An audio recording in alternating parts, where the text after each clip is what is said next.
Hey, kia ora koutou whānau. Welcome back to another edition of Big Hearing News. Kia ora, Chewmeister General. How are you, man?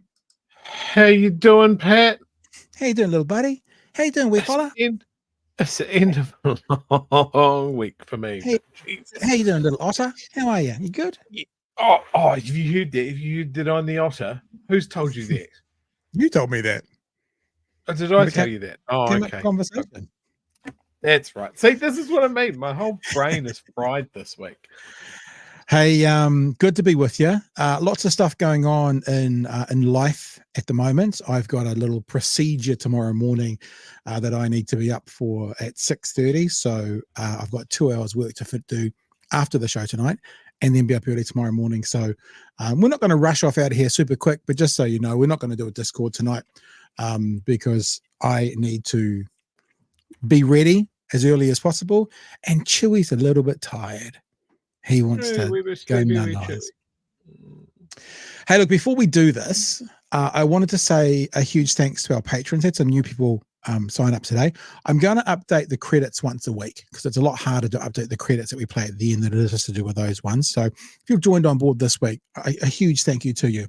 I thought what I'd do, Chewy, just for 2 minutes, is actually show people the kinds of things we do that their patronage helps with.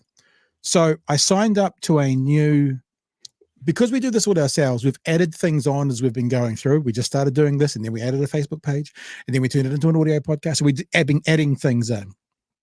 We only really started showing video to Facebook, as in the clips, in the last couple of months. Always in the clips, because it's just another job and another job.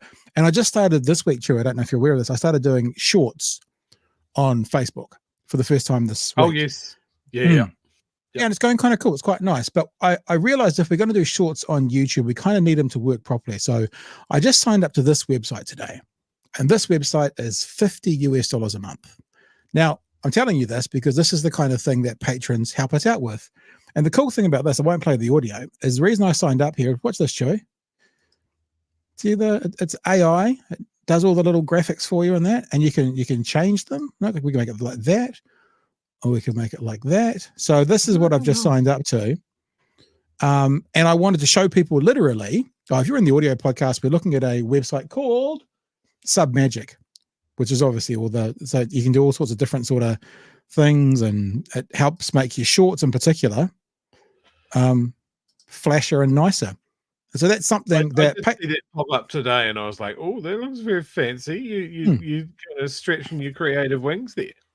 Yeah, well, it looks fancy because we have patrons who see us at patreon.com/Big Hearing News and help us to pay things like that $50 a month. I could have got it for like $25, $30 a month, but that would only let us do 20 clips a month, sorry. So I went to the next level up. So patrons who are with us, thank you so much. We'll do a little song for you at the end of the show and do a little dance. But as for right now, if you like what we do, and you want to support what we do, and there's a tangible way that some people can support us, it's patreon.com/Big Hearing News. Now, a bit of a harsh segue coming up here. But another reason that I want to not hang around too long tonight is there's been an event in Dunedin in the last couple of hours that's been released. And I'm not saying any of my children are associated or with it or anything like that. But if you haven't seen this yet, this is sort of breaking news. A teenager has died in an attack at Dunedin bus hub. Teenager has died after an attack in Dunedin.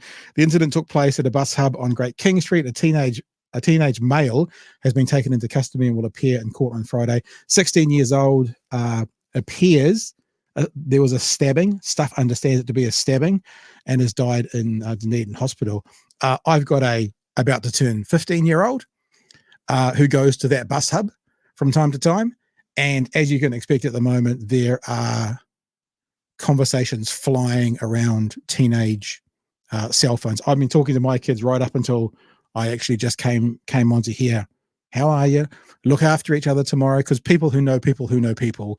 And so it's something that I sort of want to be around a bit later this evening in case she feels like needing to want to text me or something like that. So I'm not trying to make a big drama out of, well, I have to leave early because I want to be super dad. But, you know, there's some sad kids in Dunedin tonight. There's some worried and scared kids in Dunedin tonight. And yeah, I just want to sort of be available. When you really feel that Dunedin is a small city. Yeah. Yeah. No. I put it this way. My kids are with their mum this week. If they were with me, there wouldn't be a show tonight because I'm hanging out with them. But they're with their mum, so they're safe and they're okay. I'm up. The older one doesn't know anything about it because he's at university now. And if it doesn't involve a yardie and naked men running through a rugby field, she seems to be oblivious to it. Yeah, that's just something else that's going on at the moment. As I said, we're not rushing out of here. It's not going to be like 17 past. Oh, thanks for joining us. But there's a couple of things going on that are going to cause us to not do Discord tonight, because even though we love doing it, it does take us through to typically 11:30 and just kind of get to the action, get to the meat of the story super quickly. No, not even super quickly. So is there anything you want to add, Chili? Anything you want to say? I guess to give a little bit of framing here for the bus hub here in Dunedin for people that aren't from Dunedin, it's pretty much right in the centre of town, literally right outside our police station. Police station's on it. Yeah. But over the past few years, it's been kind of, you do get incidents of disorder around the bus hub. The story actually mentions them. Some of them at the bottom of the story. It's the latest in a number of incidents at the bus hub since it opened in 2019. One incident was a girl kicking a disabled man in the head, a teenage boys fighting each other. Incidents led to the ORC quietly introducing security for the area as well as on buses as well. So it's been. I guess what you also find is that the bus hub is exactly that. All the buses in Dunedin that start in the suburbs end up there, and all the buses that end up there go to all the suburbs. So it is the hub where everyone comes to if you're a student before you head off to wherever you live. Sorry, Troy, I interrupted you. So yeah, I mean, I've interrupted assaults. I've called the police there before over the years since the bus hub's been opened, and it's always frustrated me that the police station is right fucking there. Yeah, there's cameras all around it, that sort of thing. One assault, and again, this was the teenage, like a kid sitting on a bus stop waiting for his bus, and somebody came and kicked him in the face and just started beating on him. So I ran to the police station, and they're like, oh, and what's the description of the offender? And I was like, well, he's there, he's 40 meters, look for yourself. That sort of thing. And yeah, the Otago Regional Council has trialed security guards. It's costing $126,000 or something. It's four dudes in high vis that just hang out together, smoke vapes, and talk to their friends. They are not security. I haven't seen them be effective. But again, the police station is right fucking there. It depends what you mean by effective, because like literally we've talked about this in the last couple of weeks. A security officer is to observe and report. So you would hope that if one of those security guards phoned the police, there would be something set up to be like, hi, I'm one of the four, come now. That would make sense, rather, because that's what they do. They observe and they report. The guys at nighttime that are rattling the doors, if they find out there's a break-in and an entry, they're supposed to call the police. They observe and report. So yeah, I don't know. Shouldn't need to. They could put a junior officer on a fucking school chair on the bar veranda of the police station with a pair of binoculars. Why don't they just do this? Why don't they just get a couple of officers? Because obviously all the kids turn up there at 3:15 and they're all gone by 4:00, just to wander out and just circulate in that 45 minutes. Why don't they just do that? Yeah. I mean, Mark Mitchell is talking about Mitchell making the police more visible and that sort of thing, and it's just like I'm not shitting on Mark Mitchell in this case. I'm shitting on the fact that this is just a super easy thing that local police should have been able to work out in the time between now and 2019, that for a couple of hours a day it might pay to have two uniformed officers just hanging around outside of the place that they work. Yeah, totally. And I mean, does that come down to staffing? Do they not have enough police? And this is not necessarily in Dunedin, but in general, is there not enough police to kind of basically, what you need, this is what you need, maybe this is what we've moved away from. What you need is community constables. That actually, that's their job. Like there is in the northern part of Dunedin, ironically, I think it's at 111 North Road. There is a police station there. I think that's right, actually. It's either 111 or 911. I know there's some kind of correlation with it. And had to go to find police once before, and that's sort of, it's several k's away from it. It's kind of the closest one. I went in there. They don't serve people. Like, even though there's a front door that you can work in, there's no way for the public to go in and connect with them. They house themselves there as one of the local places to go. But what they need is, I don't know, this is old school, but do I remember back in the day that they'd have volunteers who would look after the desk and kind of act as receptionists, lots of retired people, receptionists in those kind of community places? Is that an accurate rememberings of me? But if you've got a police station with a building, surely, I don't want to criticize it, it's all funny, but surely you want to actually make that a place where the citizens can come, rather than all having to go to the one in town or whatever it is for your local town. Yeah. I think for me, look, it reeks of not enough police, or the wrong focus and that sort of thing. There's a police station similar to what you're describing over by me. I've never seen a car there. I've never seen anybody there. There's a similar converted house like that over in South Dunedin. Same thing when I lived out there. So it just seems to be real low-hanging fruit policing, though. Yeah. Like, wherever you go, if it's a transport hub after school, in whatever city it is in New Zealand, I think all of you guys, wherever you guys are, will know that when there's a huge amount of school kids hanging about, shit's going down. They do dumb shit.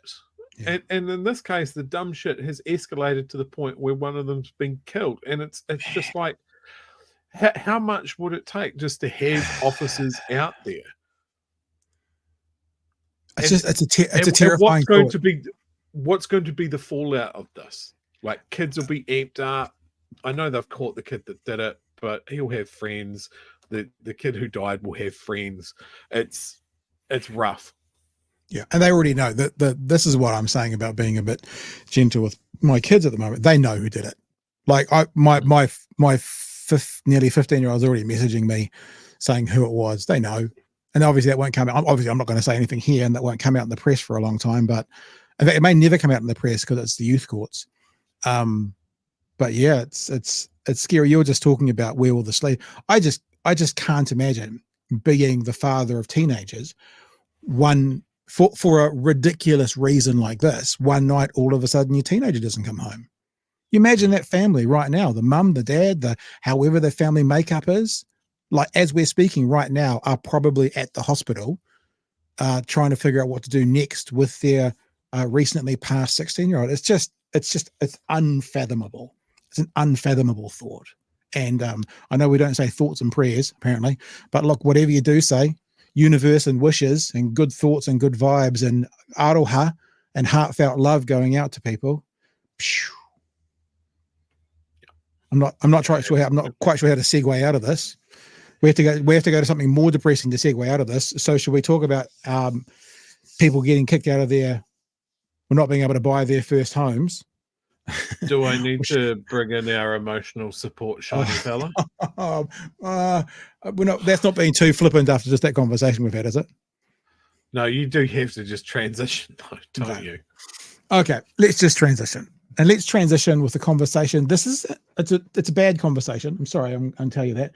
I realize we haven't checked the sound yet, too, but I'm assuming it's going to work. It's a bad conversation. It's about housing and stuff. But without their knowledge. So I was listening to this morning. This is old The Bish and Karen, the world's worst radio breakfast show. It's Karen and The Bish. And The Bish, this is actually quite a long clip. And it goes for like some time. I'm just trying to see my notes where I wrote it down. But I know it definitely goes for a few minutes. Oh, God, what have I done? Okay, we're just going to go for it. I know I'm in the right starting point. I can't find where I wrote down. Oh, I will, because it's on an email. That's right. I did work upstairs today, Chewy. Yeah.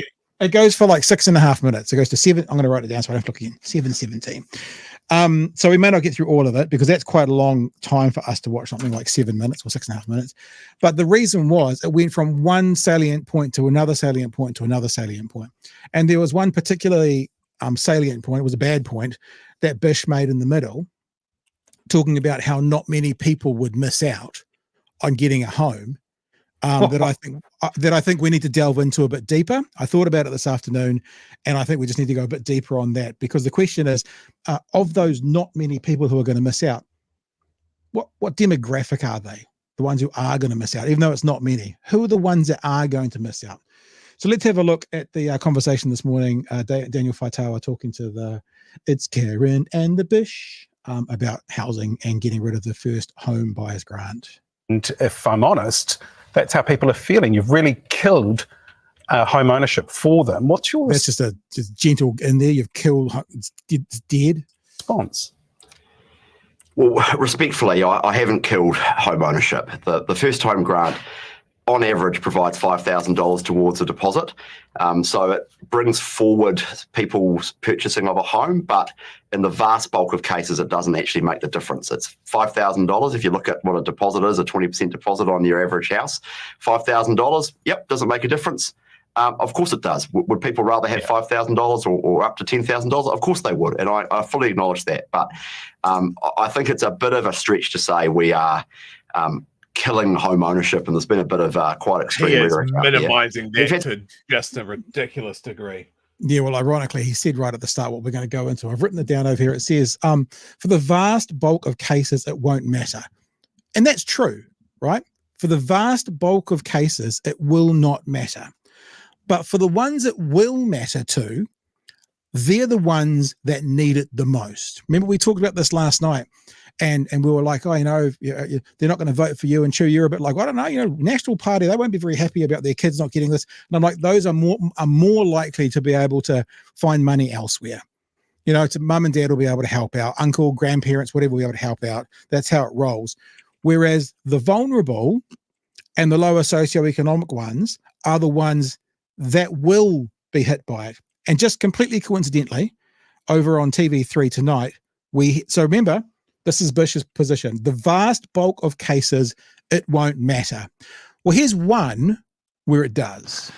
The Housing Minister has promised to review a case which saw a solo working mum lose her $10,000 first home grant for a house she was due to settle on next month. Her first home grant had been approved, but lapsed as the settlement date was pushed out. And when the government decided to immediately scrap the grants, she was left with a $10,000 shortfall. Political editor Jenna Lynch has the story. So the vast bulk of cases, it won't matter. But here's one where it does. Solo mum, struggling, 2 jobs, saving, needed something to get across the line. When we go back to look at Karen and the Bish, you'll hear Karen talking about it's sometimes not that difficult to get to the line, but to get over the line is where the grants come up. We'll keep watching this. Shanae has been working and saving hard to be able to buy a home, and she was so close. It's right there, nearly ready. I had already signed my contract in March and was really just waiting for it to be ready. The contract is with the New Zealand Housing Foundation, a charity that partners with people through a shared ownership scheme to get them into their first homes. Shanae's settlement date had been pushed back to June. She had her finances at the ready, but last night she got a call from the foundation. The first home buyer grant was being discontinued. $10,000 of her deposit gone. It's an awful way to find out. I was so shocked, and I called my mum and I was crying on the phone to say, how am I going to make this work? A solo mum of 2 kids, getting to this point has been a slog. I mean, at one stage I was working 2 jobs. Here's the thing as well, right? The Bish has said, oh, we'll look into that case. Dude, there are going to be numerous cases like this. This is the one solo mum who probably either went, fuck these guys, I'm going to call News Hub, or it's the one solo mum who someone at News Hub heard their story from someone who heard. I'm not saying there's going to be hundreds, but you can't make this policy and go, yeah, we know it's going to hurt some people. It's a bit tough. And then when it hurts some people, you start to go, oh, well, I'll have a look at that. Because what are you going to do for the next one that comes up? Oh, I'll have a look at that too. No, you've made your bed, Bishop. You've said that this is going to impact some people. We're sorry about that. And then when you get bad fucking press, because it's impacting some people, you try and pull back a bit and go, yes, we'll have a look at that one. What about the other dozen that are going to be like this, for whatever reason, have got approved and then had it taken away? How about the other 100 or 200 that were about to put their application in, like days away, and now can't? You can't have it both ways. How often do we say this? If you want to be hard asses and say, this is going to cost a few people and we're sorry, we know it hurts, then when you get bad press because it's costing people, you can't walk it back. I mean, I actually hope you do walk it back because this woman needs it, but you can't walk it back politically. We're not going to let you, Chewy. No, not at all.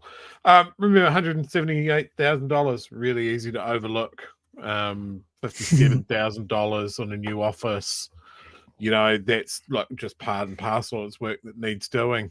You know, his accommodation supplement, you know, he's entitled to it. $5,000, realistically, $5,000. Most people wouldn't even notice. You know, $5,000, such a small amount of money. You know, don't worry about the fact that it might get you over the line. Don't pay any attention to the fact that compounding, it adds up to fucking tens of thousands of dollars eventually.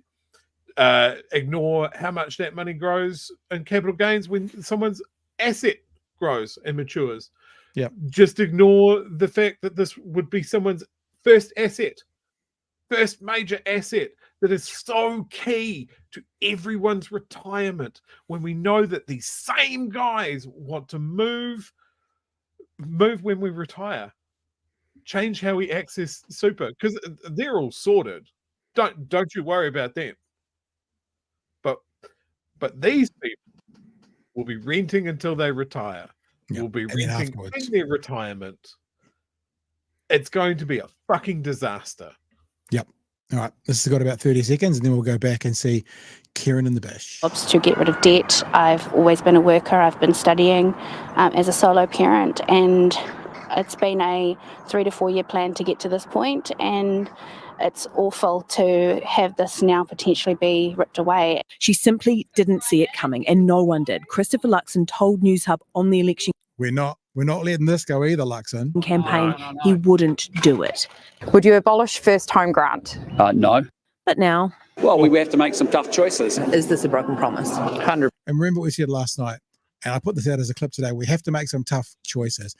When they look at the pain point, they're looking at fucking solo mums who are struggling to get into a home. That's where they're choosing to have their pain point, as opposed to the $2.9 billion going to landlords.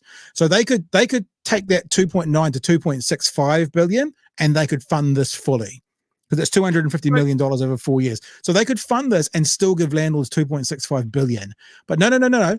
They need the full 2.9, and the pain point comes to the fucking solo mums and the young couples trying to get on the property ladder. So let's use this woman as an example, right? So they've ripped a house away from her. Depending on the age of the kid, well, they put school lunches. She's not getting as good at school lunches. Her childcare costs have gone up. Public transport costs have gone up. Yep. There are so many ways that this government is going to shit on people in her circumstances. Landlords, fat and happy. Mining companies, fat and happy. Yeah, we'll get to that tonight. This is apparently got 6 seconds to go. 100%. And you can add it to the list. Can people trust you? Absolutely. Why? They can trust us to actually get the job done. They can trust us to get the job done. What's the job? What's the job that you're trying to get done? A dividend return to our funders. That's what it is. So I wanted to come out of the breakfast show, because when Bish said, remind you, that the vast bulk of cases, it won't matter, he's being correct. Like National so often is giving you the first half of the sentence, you know, $10 billion to Kāinga Ora. They don't tell you about the $25 billion worth of assets that purchased, but they'll give you the first half, and then they won't say the second half, which is, but those ones who will get impacted are the most vulnerable in the country. They leave that part out. So I want to make sure everyone's you clear? We all clear? You clear? You clear in the back row? Good. Had to make some tough decisions in this budget. We've had to make some tough choices. And this is one of the tough decisions we've had to make, to reprioritize. Just remember, reprioritizing money away from solo mums, landlords getting a golden goose, the golden egg. So we just got to remember that. At least I'll give them credit for being honest. They are making tough choices. The thing is, they're just putting their knee on the neck of the vulnerable again. If you are one of these people in the group that are being impacted and you voted for them, I hope you realize how you've had the wool pulled over your eyes. just because of something ridiculous, culture war, mandate, whatever it was for you. I hope you can see quickly the warnings that came. I've just come up with another one. You know, Three Waters is gone, so all the councils are increasing their rates. Landlords will need to pass those costs on, which of course is is that the downward pressure on rents? Absolutely. No, is it the opposite thing? And remember, we're only getting that because everybody wanted to do it. Big fucking racism. Yeah, Three Waters bad.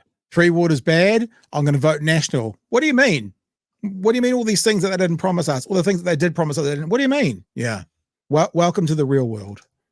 The money to social housing to some of our most vulnerable New Zealanders who need a warm, dry home. So the math on that does fully acknowledge, as you showed from your people emailing in, it's not going to be popular with everyone. But no, also not popular. Sometimes not about doing what's popular; it's about doing what's right.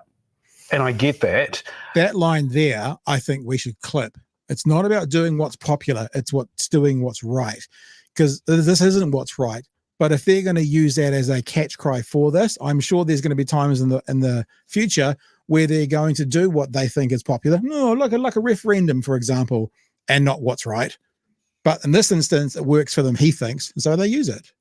And Kieran had posted up on social media a quote back in September 2023 where media put to Christopher Luxon, would you abolish first home grants?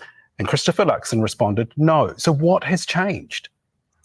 Yeah, well, it wasn't our policy to. What's changed is before the election, Chewy, what's the one thing they were trying to fix? The fact that they weren't the government.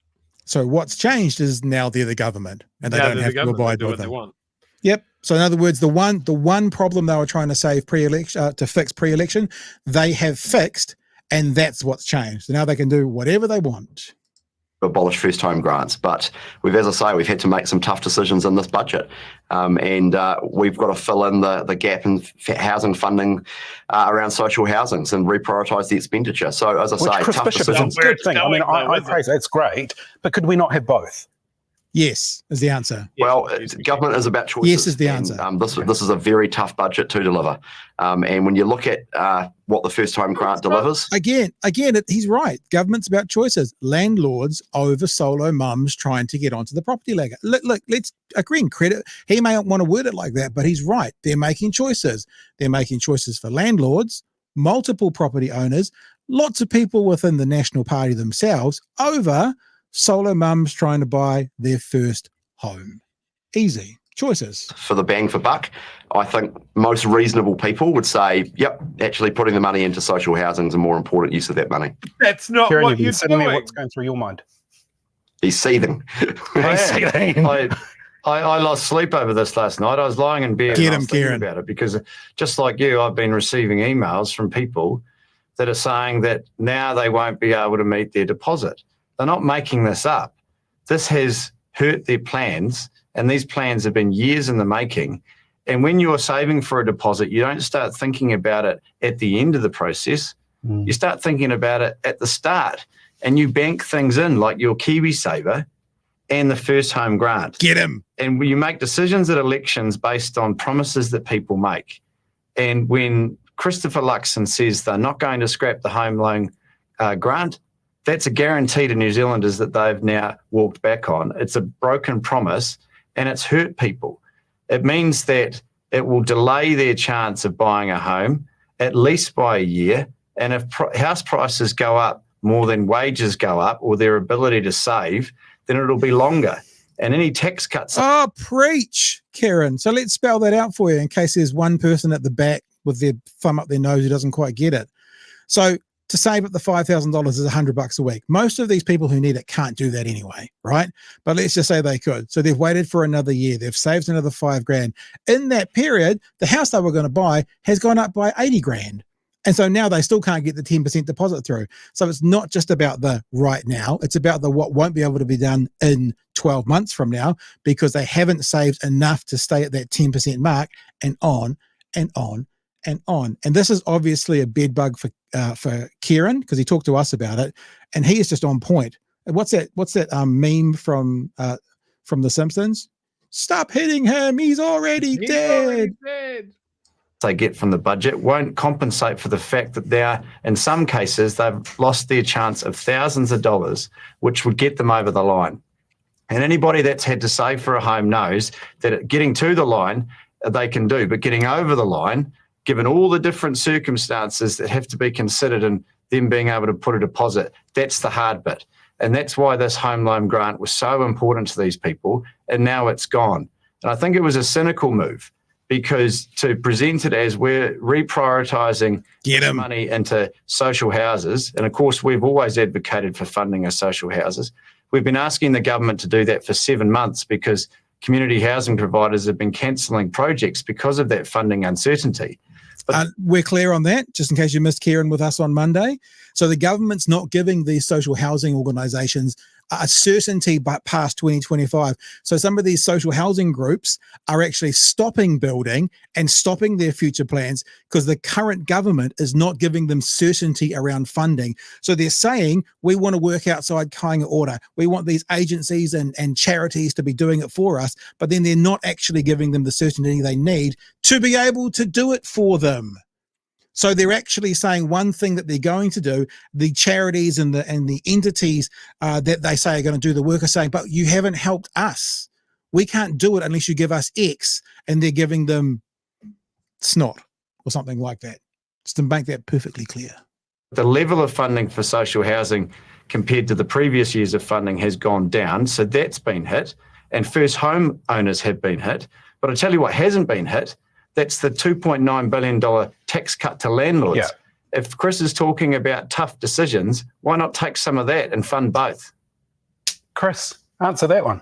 Yeah. Well, the tax, they're not tax cuts for landlords. I wasn't listening, sorry. Sorry, I wasn't listening. What was that? When it comes to rental properties, and there's been a lot of misleading nonsense out there around this. This is a position. This is bullshit as well. Like, he's going to say they're not tax cuts, right? Which, whatever. The reality is it's $2.9 billion coming out of the coffers going somewhere that wouldn't have tax cuts, tax returns, inflation, rebates, whatever you want to call it. The reality is it's $2.9 billion coming out of the consolidated fund that is no longer there, right? So whatever we call it, if people are using the wrong word, it doesn't matter. It's 2.9. It's basically a gish gallop now. He's going, well, it's not that. You haven't dotted that T over there. It's not quite the right pronunciation. Well, Kieran's bish gallop. There you go. There's a nice one. It's actually Kieran's actually saying you're giving all this money. You're allowing them to take this money, whichever way you want to do it. That if you weren't, could be used for solo mums to buy their first house after working 2 jobs for a very long time. That was the law until 2022, when the Labor Party decided to remove the ability of landlords to deduct interest as a legitimate expense on rental properties. We are just going back to what the law was prior to 2020, actually. It was standard orthodox tax principles and tax law.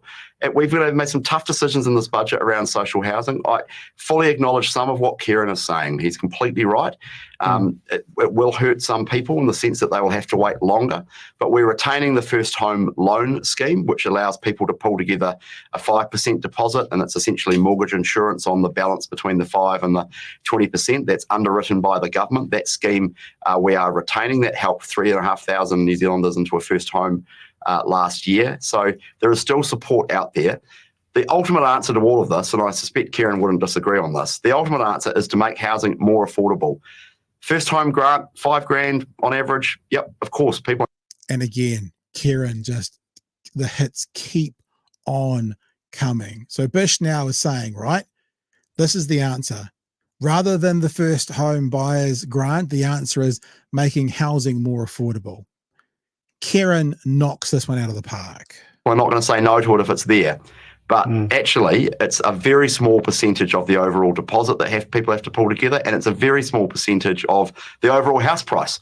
The ultimate answer is to drive down land costs, drive down the price of housing so that it's more affordable for everybody, not just first-home buyers as well. Kieran, would you agree? I would agree that ultimately, yes, we do need to make sure that house prices are at a level where people can realistically afford them, but they're not here yet. They haven't been for a while, and the time to consider whether a first home grant is still required is when you have provided that supply. I don't think that argument's going. So in other words, National is saying The answer here is to get prices down. Okay, so leave the home grant in place and do what you're promising and get prices down and then take it away. That's what Kieran's saying, right? So Bish is saying this is the objective, to drive prices down. Cool. So how about you do that first, and then the home buyers grant won't be needed. But they want to have their cake and eat it too. They're getting rid of the home buyers grant and they're trying to promise this thing that will never happen. Because do you know there's lots of people who work in that big beehive-y shape place who own lots of properties, who sure as fuck don't want the value of those properties to go down because that would eat into their portfolio. Do you really honestly think that Christopher Luxon, 7 homes owner, and anyone else with a portfolio of houses wants the price of their houses to go down? Do you really think this government is going to work against their own best interests? Of course they're not, because house prices aren't going to go down. So Kieran is completely right that they should do that first and then cancel the first home buyers grant, but they're not going to do that. So they're just cancelling it anyway, Chewy. It's diabolical. He's minimizing. It's just $5,000. It's not. Once again, this is a government that is so laser focused on the short term. Yeah. They have all the tools to solve this, and they don't. It's not a problem they want to solve. It's not a Correct. problem that they care to solve. Fuck them. I assume that that's going to be printed on the very top of the budget book when they hand it out. Fuck them kids. Yeah. Right on the top. Like, well, it's hang on. You said fuck them kids on the top. Do you mean on the top of the document or on the top of the document? Yes. Okay, just checking. Phew. Yeah. Lucky. Yeah. Look, Bish doesn't care about this. $5,000 doesn't mean fuck all to him. It doesn't mean anything to his boss. It doesn't mean anything to their fucking donors. Like the amounts of money that they are able to write off going, it's inconsequential. It doesn't matter. Yeah. You know, they have changed people's lives here, and they are taking away a tool that was, even if it made a small amount of difference, it made a difference to a fuckload of people. Yeah. I got into my house in a timely fashion because of that. And for the homeowners in the chat, I guarantee you all did too. And I guarantee you, if you start asking around to people that you know that are in the market, how many people are affected by this, how many of them are going to remember that in 3 years? How many of those people being affected now walked into a ballot box and you went, there's not a lot of difference here. Maybe it's time for a change. Yeah, hate that. Hate that. Like they always say, yeah, they didn't promise it would be good change. Yeah. Yeah. And remember, often the equal and opposite is true. When people try and say it's time for a change, the equal and opposite to that is better the devil you know. Both have equal validity for your next voting block. All right, let's get to the end of this. Is when you have provided that supply. I don't think that argument's going to wash. People don't want an economic lecture about what is good or bad public policy. What they want is promises that they were made to be kept when they bank that in their considerations for saving for a home. We support the government's bid to increase housing supply. That should be bipartisan. I'm sure we will have some discussions around the margins, but we need to do whatever we can to increase supply. But while that supply is still lacking, for God's sake, keep helping people buy a home. There you go. Succinct, to the point, spot on. I think you can see that this is going to become an absolute passion for Kieran McAnulty because he seems genuinely pissed off. Like, I don't know if you thought at the start of that, when he started talking for the first time, he seemed genuinely pissed off, which is so he should be. Great. Yeah, look, Chewy, I don't think you can guarantee everyone in the chat with a house like that. You could have some boomers in here. It did help me and my wife, though. $10,000 was huge. Yep, yeah, absolutely.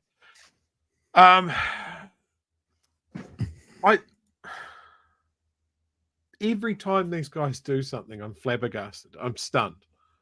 I'm absolutely stunned that it's so open. It's so out in the open. It's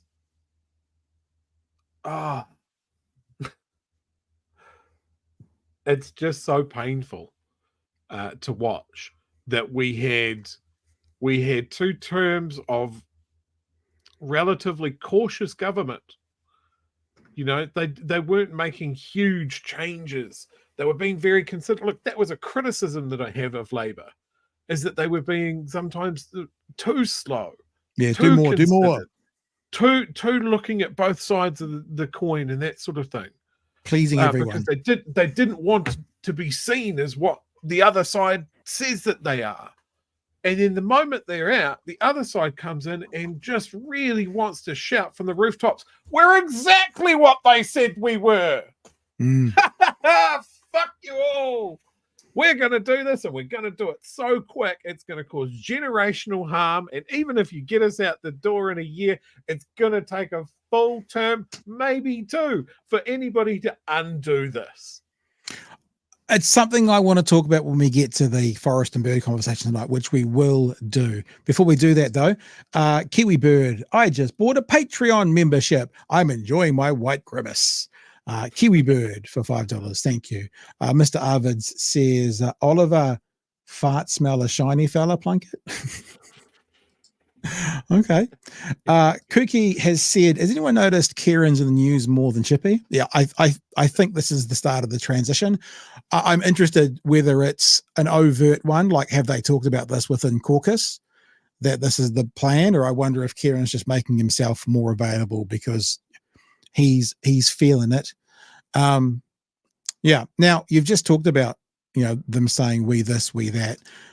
There was a speech today, which I didn't watch all of One News, kind of skipped through it. The pre-budget speech to the EMA wasn't featured at all, but Chewy, because I'm such a rock and roll lifestyle kind of guy, I watched it. That's how cool I am. And I think we're going to talk about it now. So cut away. Now, if I'm the clips I'm about to show, just to give you a bit of a heads up. This is, I think, from Stuff, and what they do when they're filming is they sometimes zoom in and zoom out and zoom in and zoom out and look around the room and zoom in and zoom out, because what they're doing is they're making a bunch of cuts that they can use in their news items. I definitely did that at the start of this. It may do it through. I'm just giving you a bit of a heads up. And also the way I hear it, I think it's only in one channel because that's how they record the audio. So it's in one channel at your end. That's why. But let's have a look. This is I actually already tweeted about this today. Do you want to hear what Nicola Willis admits to about the tax revenue? This is about 55 seconds. Have a listen. Tax revenue forecasts have dropped considerably, making it a lot harder for us to get the books in good shape. Doing so will take several years and lots of hard work to make savings Well, what's more important is tax revenue has dropped significantly. So there's a perfect time to give tax cuts where you take more out of the consolidated fund. So there's less going in, right? The revenue has dropped, so there's less going into the pot. It's the perfect time to take out unnecessary tax cuts from the pile of money that's smaller than predicted. So you're smaller, right, Matt. It's so dumb and obvious. I missed it. I know, it's ridiculous. Jesus. So tax revenue is not as big as it was. So what we'll do, so it's gone from 100 gold coins to 80 gold coins. I think now is the right time to give away 30 of those gold coins. Like what? What are you talking about? Prioritise spending. All of this, of course, makes for one heck of a backdrop to our government's first budget.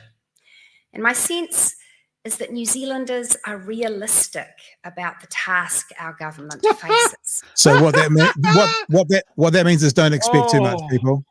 Your $2 be grateful for your $2 a week tax cut, and people up the top, we got you covered. No one is asking us to wave a magic wand because there isn't one. Instead, people are looking for us to show a clear, credible path out of this economic and fiscal mess. You are looking for a little relief today. Most importantly, you need the hope that tomorrow will be better. Little relief today. And that is what our budget will do. So their budget Oh, really? is going to bring relief and a better future. I probably could have just played 10 seconds from that clip, because honestly, tax revenue is not what we expected it to be. Tax revenue is lesser than we expected it to be. Tax revenue is not as much as projected. Let's give a bunch of it away. Like, what? Now, isn't it when there's surplus? Oh, we've got too much money. Let's give some back to the peasants. Sure, we don't have enough money. Let's give some back to the wealthy. What planet are you on? They're supposed to... Again, how many times can I say this without just losing my shit? The party of the economy, the party of numbers, is just shitting the bed so consistently hard on this. Unemployment is up. Tax take is down. The economy's stalling. Like, the confidence is out the fucking window. Yeah. Like, I can't... Can the difference be any more stark? I mean, I applaud them for just absolutely not even hiding it behind the shimmering bed sheet of lies and just taking a little bit of time to so people don't notice so much. They're ramming it through like there's not going to be a tomorrow. For people like us, we're doing this every day and there's too much to cover. Yeah, for sure. For the traditional media, there's not enough time to cover all of it. Like, it's mad. It's absolute madness. For her to go, oh, I think the people of New Zealand understand and have to be realistic. We have to give a tax cut to their landlords. Like, owning property is the cheat code here in New Zealand. It's got such obvious tax benefits, even without fucking interest deductibility on top of your capital gains generator. Yeah. That somebody else lives in and pays for. Yeah.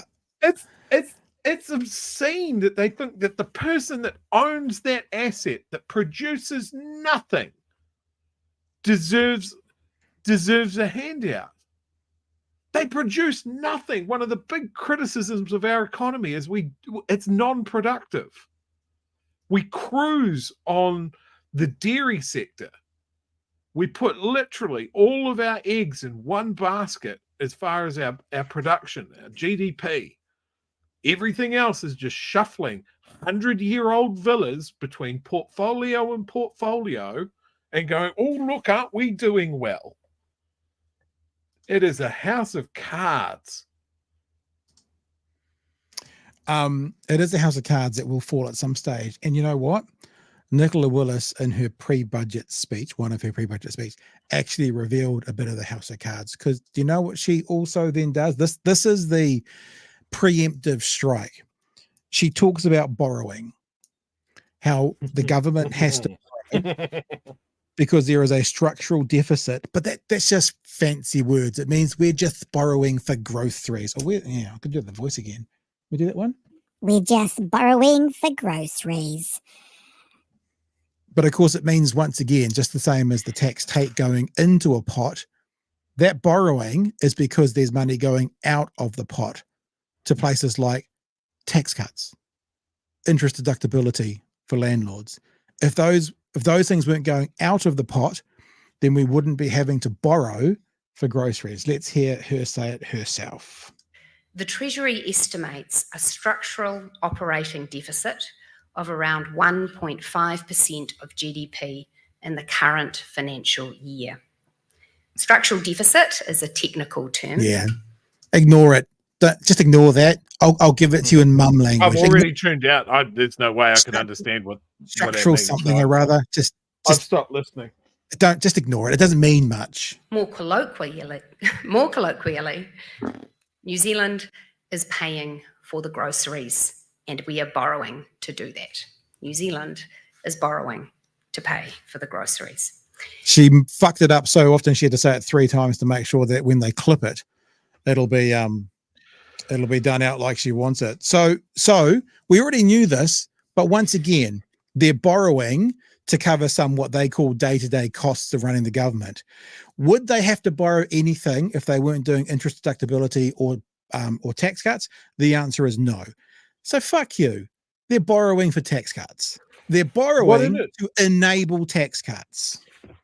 What an offensive analogy she's used when there are people in New Zealand at the moment that are after paying their groceries. Yeah, shit, that's true. Literally borrowing for their groceries. Food banks are empty. You know, that's a fun wee thing. Can I? One of our duopoly of supermarkets is asking you to help them. Something about food banks. Something about food banks was quite important because I saw an article the other day. We didn't show it because we have too much to cover, like Chewie said before. There's several food banks that used to be able to work with some of the leftovers from school lunches. So school lunches, if they were leftovers, would go to food banks, would go to the public. And this government came out. It might have been Seymour. It's not the government's job to feed families. I should probably look it up to get the direct quote. But so the school lunch downgrade is going to actually go on and flow on not just to the kids, but other people in society, because there are some food banks which receive some of the leftovers from school lunches, but probably not anymore. Short-term thinking, surface level thinking, one step removed thinking. There is no flow-on effect. There is no consideration of what they have set in motion with all of these ridiculous policies. I mean, I can't even afford one shiny fella. I'm going to have to fucking put that on the credit card now. Afterpay. Can we do Afterpay? Afterpay a shiny fella on Uber Eats. I've actually found the story. I probably don't have the place exactly, but even if we've got to watch 60 seconds of it, if you just want to see the evilness of this, I'm pretty sure it's Seymour that says, have a listen. You've got to be realistic. It's not the education system or the school's job to feed a child 24/7. There you go. So I got a few of the quotes wrong, but that's why we want to at least try and get it right for you. So it's not the education. That's a classic Seymour, though, isn't it? It's not the school's job. Yeah.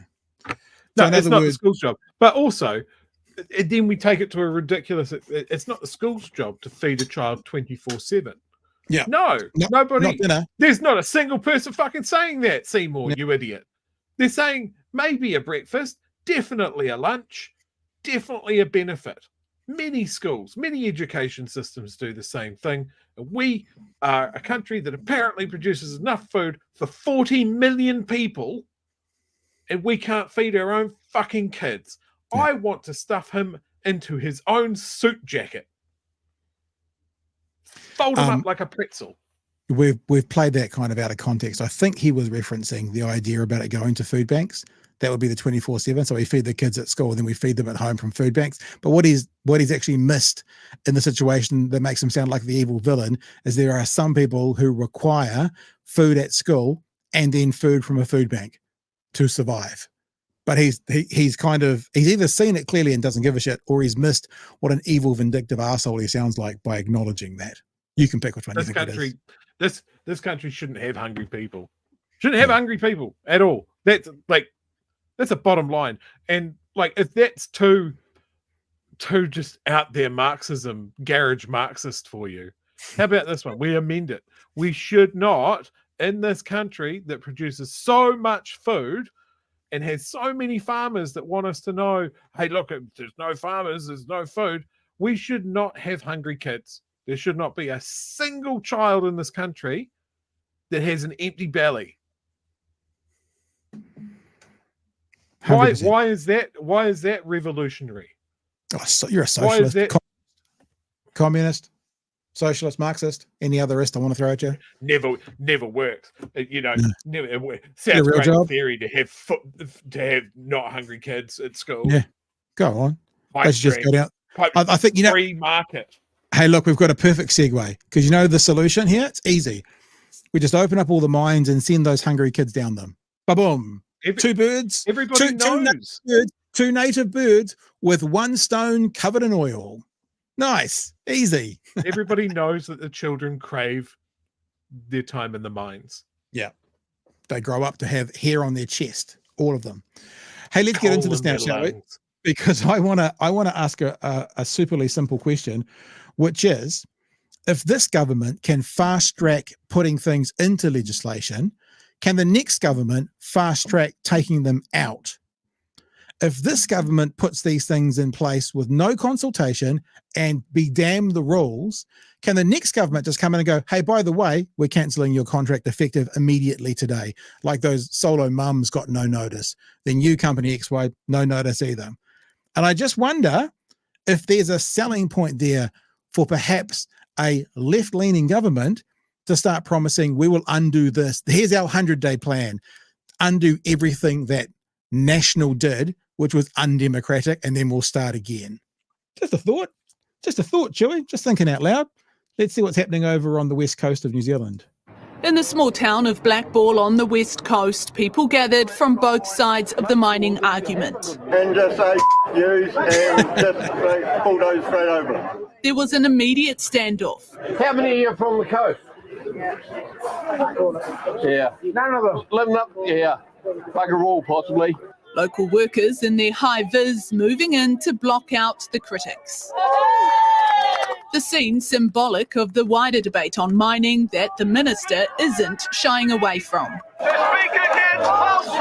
He has turned into the most curmudgeon, Mr. Burns type character that just thinks he who shouts the loudest is the most correct.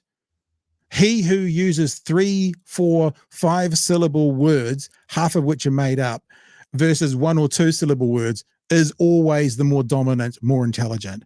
He has actually become a caricature.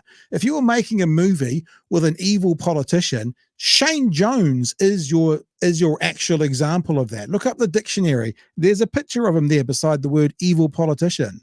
The only thing he hasn't got is the handlebar moustache to do that too. And then right next to that picture, there's a picture of his itemized hotel bill where he's buying porn on the public penny. It'd be funny how that's not really coming up. I wonder what the first question, you know how it did definitely look like News Hub once they got, cancelled, started every time David Seymour was on, they started to show us Dancing with the Stars twerking clip every single time. I wonder if that should be every single first question to old Shane Jones. Like, what's the best porn you've seen recently? Do you still buy it or do you just watch it on Pornhub like everybody else? Can you make any good recommendations? And look, not to be someone that bullhorn shames people, but I would think that someone that has his hand out for the amount of kickbacks that he's very clearly receiving from his undeclared meetings with mining company execs, he should be able to afford a bigger bullhorn. Yeah, I'm with you. Maybe we could do a whip around for him. Get one made out of a fleshlight or something and send that to him. All right, let's keep going. Attempting to drown out protesters, Shane Jones became the megaphone minister. We need growth and development. Thank you, Blackball. The government today released its draft strategy on minerals. Let's start digging them, finding them, developing them in their own country, and there's no place better than West Coast. And you heard that today, right here in Blackball. For the West Coast, mining is the third largest source of GDP, earning around $218 million a year. I wonder where tourism comes in on that list. Further up. I would think so. So therefore, if we're looking for a good return on investment, would it be better to actually do the third ranked investment of GDP or percentage, or maybe one that's a bit higher up the chain? That tourism could be. I'm only saying could be because I don't actually know that, but I am wondering out loud. I am wondering.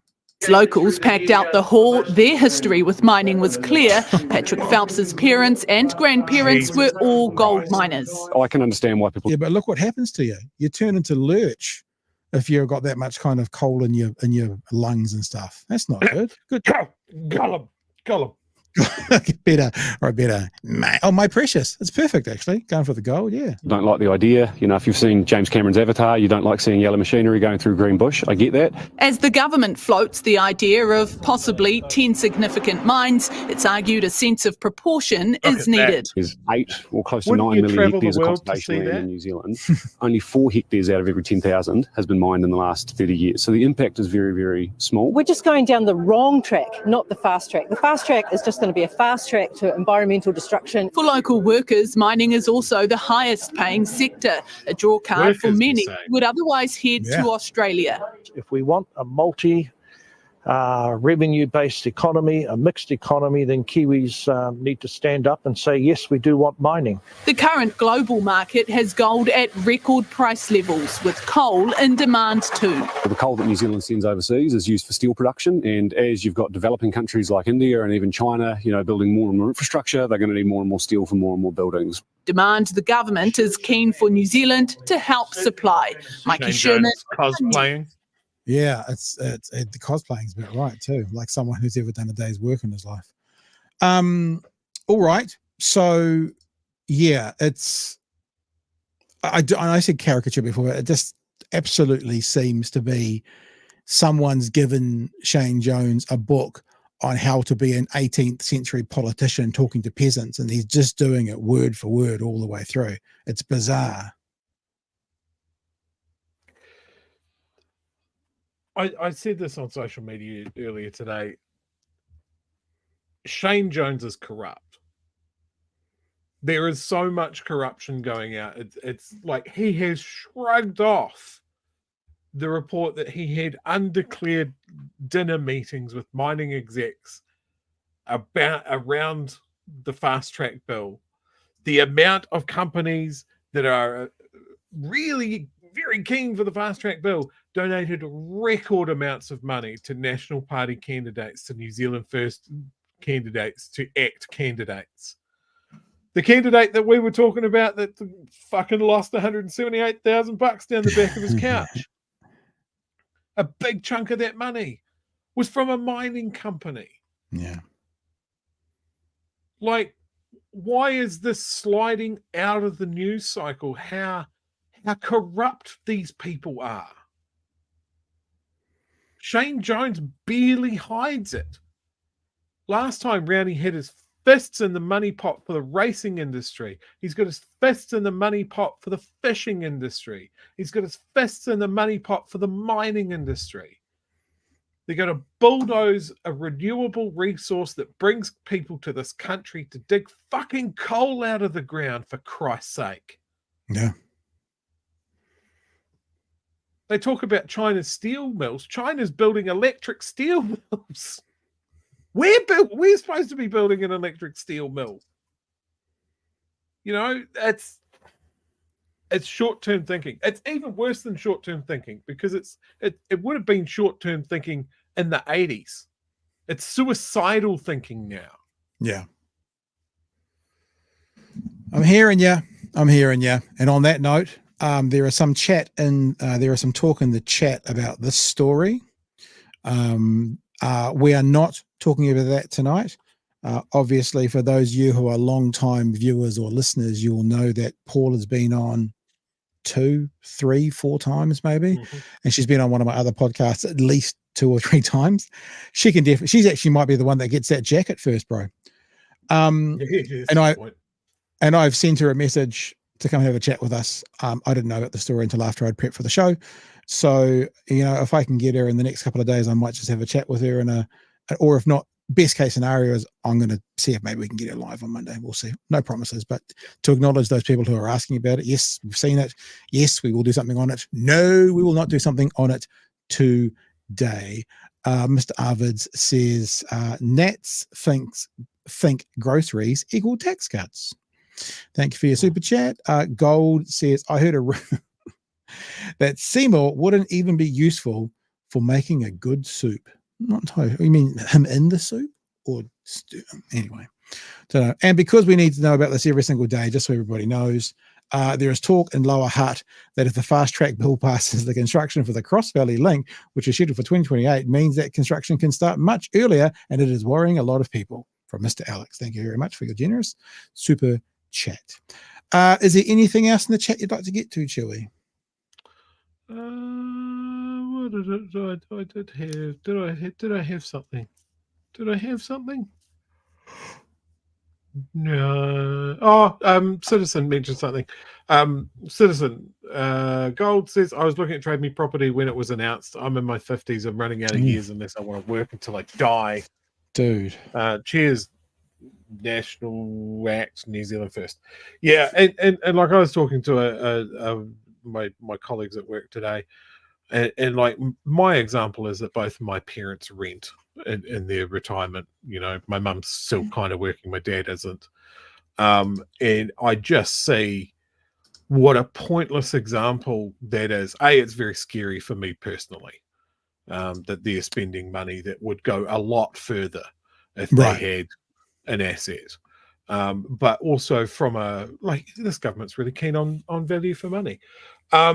Because the housing market is so distorted that, you know, your housing benefit or whatever doesn't cover the cost of a house. So they just top it up. They top it up to market rents. So then landlords know that they can always ask for a little bit more, a little bit more, a little bit more.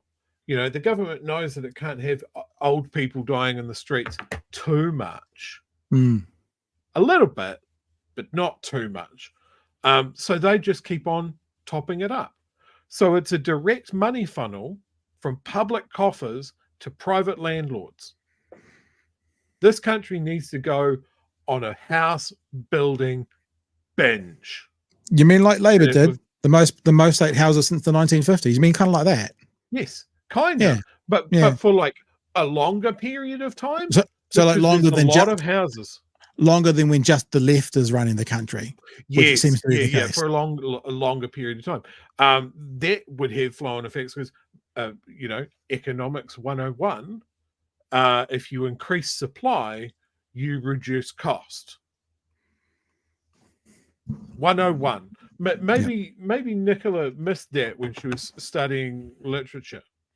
But yeah, it's terrifying because it's that public purse to private pocket funnel. Okay. I'm pretty happy with that. Yeah, that's not bad. You know, and we're doing it again to landlords. Landlords are getting all of this public money, and the public apparently has to make hard choices and has to make sacrifices. Nobody wants to tackle the big issues. They want to nibble at people because they think we're too scattered and we're too divided to all decide that this can't fucking continue. There's 3 more starred messages in there. I've just run over my headphones. I think we should mention all of them. You can bring them up though, because I'm going to break my headphones. There we go. Again, we've talked about choices. They choose that solo mums, kids, disabled people, and Māori people are the ones that need to shoulder all of the tough choices. Absolutely. Can't ask landlords to tighten their belts. Can't ask the supermarket duopoly to do something about it. Can't ask the banks. 250 million. 250 million. Those first time grants, 250 million. Any of those things that you've just said, Chewy, landlords with 3 billion could easily come out of all of them, and those places still have massive financial windfalls under national. We certainly couldn't approach New Zealand's richest, because if they're asked to do even just the lightest bit of lifting of their fellow countrymen, they might just fuck off like a startled bird and fly to I don't know fucking where, because everywhere better has more taxes. Bye, you can go. Bye. Yeah. But instead, we'll keep them. We'll keep those guys. And what we'll give up is nurses, teachers, police, tradies, apprentices. Mm-hmm. We give up all of those for 311 families sitting on a pile of hoarded gold. Speaking of my precious. Lady Layla,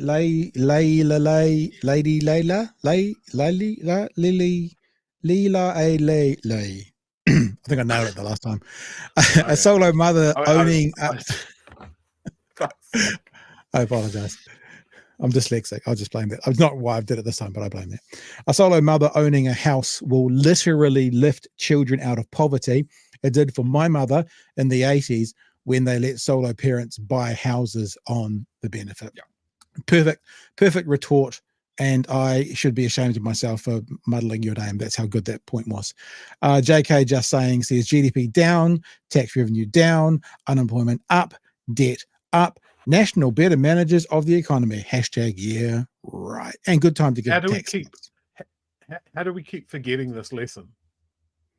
How many times? Every time these guys get the fucking reins, they tank this country. Is that the song that goes lay lady lay? Is that how you say it? Lay lady lay? No, I thought that was Shakira. No, wrong hips. There's a song. I don't know if it's Dylan's song or not. Do you know someone's here? Okay, tangent time.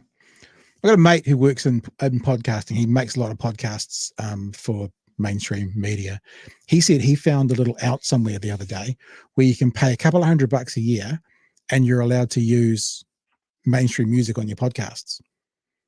There's some contingencies around it, but you're allowed to use, like top 40 music, and we get pulled off YouTube for that if we try that.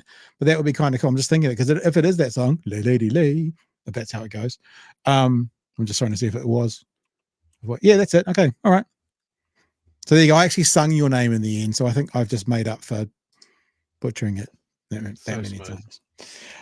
Okay, I think we're going to cut out of here now. See, I told you we weren't going to be gone incredibly quickly, but we're just not going to stick around. I'm going to go and text my kids and check on the little one to make sure she's okay. She knows people who knows people. And other than that, I'm busy all day tomorrow, so I have to stay up probably tonight till 1 o'clock in the morning to get all the work done. So I'm going to go and do that. And Chewy's going to go to bed because he's fucking lazy. Hey, Chewy. I'm going to have a boneless day tomorrow. Sorry? A what? Boneless day. That's where you pretend you have no bones. Oh, I thought you were saying you're not going to get rogered tomorrow. You're having a boneless day? No one's going to bone you. I'd never rule that out, but I'm just going to pretend that I have no bones. Yeah, look, Justin says what the fuck as well. What I heard is you're going to be unavailable to be boned tomorrow. Boneless. Yeah, look, they all thought it. Look at the chat. Look at the chat. I thought that too. You guys are all fucking sick. Like, here I am. Don't you make me bring the shiny fella back into here. I know that traumatized you. I'll bring it up. I'm off to Christchurch on Saturday. Anyone up in Christchurch? Find me on Twitter. Don't literally find me, you stalky weirdos. Tell me what there's good to do on Saturday. I want to go out to dinner. I'm going to go see some friends. I want to take them out for dinner. Christchurch, Saturday night. Where should we go? Someone let me know at Pat Brittenden on Twitter. And I'll see y'all. Smoke and Barrel. That'll be my Smoke and Barrel? Yep. Leon will be watching. Leon, Smoke and Barrel? All right. Sounds good. You've met Leon, eh? He came down to the party. I think so. Yep. Yeah.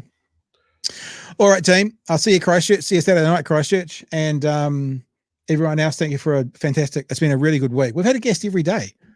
We've had so many guests this week that I actually forget who we had on Tuesday, because we had Moana last night and we had Kieran on Monday night. Who did we have Tuesday? My brain, man. I'm munted. So you can't do it either. Who's going to get it first? Come on, chat. Who's going to get it first? Me, Chewy, or chat? Who did we have on Tuesday night? I'm thinking, so we haven't got it. That there's going to be a test. No, come on. Who's gonna... No, it was that fella, Matthew. Matthew who? No. Matthew. You've got more names than you have. Matthew Tukaki. Yes. The third host of the show, based on his performance. I think Vicky gets the win there, actually. Yeah. Lots of Matthews. I'm being told to go home. Look at this. That's a first. Go to bed. Yeah, Vicky, Chewy owes you a prize. All right, guys. We'll see you. Now, listen, what the prize is? It's the shiny fella. I've spent huge hours over the last 2 days so I could be free tomorrow. to do massive amounts of clips and stuff, including our new kind of YouTube shorts and that sort of thing. So make sure you share them around this weekend. If you're following us on YouTube and you're watching on YouTube right now, great time to subscribe. If you don't, they'll be all over my Twitter. They'll be all over YouTube, all over Facebook as well. Share them around. Some good stuff this weekend. Now, I'm not saying I'm not layering it, but the conversations with Kieran on Monday night around the 10 billion debt versus 25 billion assets was I was going to say almost revolutionary. Like no one else is talking about it. That's why that clip is blowing up all over the place. So share it around. And we will catch you Monday night from 9 p.m. And you know, I was about to hang up, Joey, but we're not quite ready to go yet, are we? There we go. We'll catch you from Monday night at 9 p.m. For another edition of Big Hairy News. Big up news, big hairy style, keeping it loose. New Zealand, where the politics play, they bring the truth every single day. Talking about the mess all over the land. They shine a light with a mic in their hand. No time for cheese, just facts straight up. Plan chew, never backing up. From the Cape to Bluff, no place too far. They expose the truth and raise the bar. Politicians tremble at their mighty voice. Pat and chew, they'll make the right choice. All right, guys, have a good weekend. Be safe out there. Love you to bits. See you on Saturday night, Christchurch. We'll catch you again on Monday night as well, Chew, if you feel like coming along. Have a good weekend, everybody. Remember, if you want to be on our billboard here, want to support the work they're doing, like the stuff we showed you at the start of the show, patreon.com/Big Hairy News. Thanks so much for being a part of what we do, whether you're watching or you are a patron. We appreciate you all. We'll catch you Monday night from 9 p.m. for another edition of Big Hairy News. Hooroo! Mā te wā.